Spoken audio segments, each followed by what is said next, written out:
from Remax River City, and I'm sitting here with my good friend Louis, and Louis is a property manager. So we're going to talk to you about buying rentals and what you do with them if you don't want to manage them yourself. So say hi, Louis. Hey everyone, how's it going? Good. So what brokerage are you with? I am with Real Property Management Central, and I am a franchisee owner in Edmonton. Yeah, so he's the owner, you guys. So we got the big wig in the house. So we already know, based on all the stats and videos and things that I've done in January, that now's the time to be buying property. And if you don't want to buy one for yourself to live in because you're all set, great, then you can go buy a rental. So lots of options out there, and I don't want to get too much into that because let's say you've bought one and now you have Louis, he's going to manage it for you. What are some things that people need to know about managing yourself versus hiring a property manager? Well, the biggest reason to hire a property manager is time. Time, right? Yeah, I agree. We do pretty much as much or as little as you require, and we custom tailor our services to kind of what your time commitment is.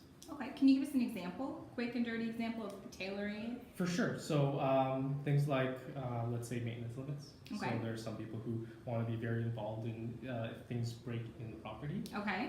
Then some have maintenance limits that are set fairly high, so that we just go ahead and do the work. Okay. Others want to know kind of where things are at. So if something breaks for $200, then we'll get some quotes. We'll go back to them and say, hey, here are the issues, and here are some of the quotes that we got.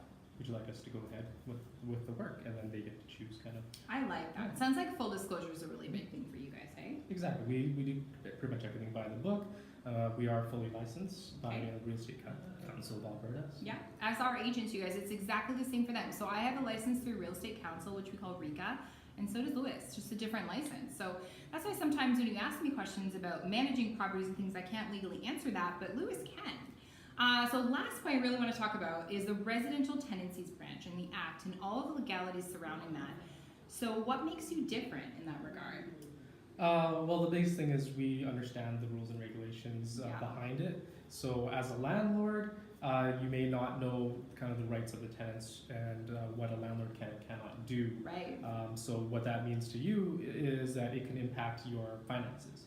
So being, if the tenants aren't held responsible, you could basically lose your the security deposit that you're holding for them, even though there are damages to the property. Right, exactly. Or at the end of the day, if they leave with damages and you haven't done the proper inspections at the beginning, then you might just be out of pocket for those. Right, so we don't want to put you in those types of positions. So ultimately, when it comes to, especially if you're a first-time person, or maybe you've just grown your portfolio so much you don't have any time to manage it yourself, Louis is somebody you're going to want to contact. We're going to put his contact information right across the bottom of the screen here, as well as mine quickly followed, and I'm going to link him down below if you want to connect with him. So thanks so much for watching, guys. Bye! Take care. Bye.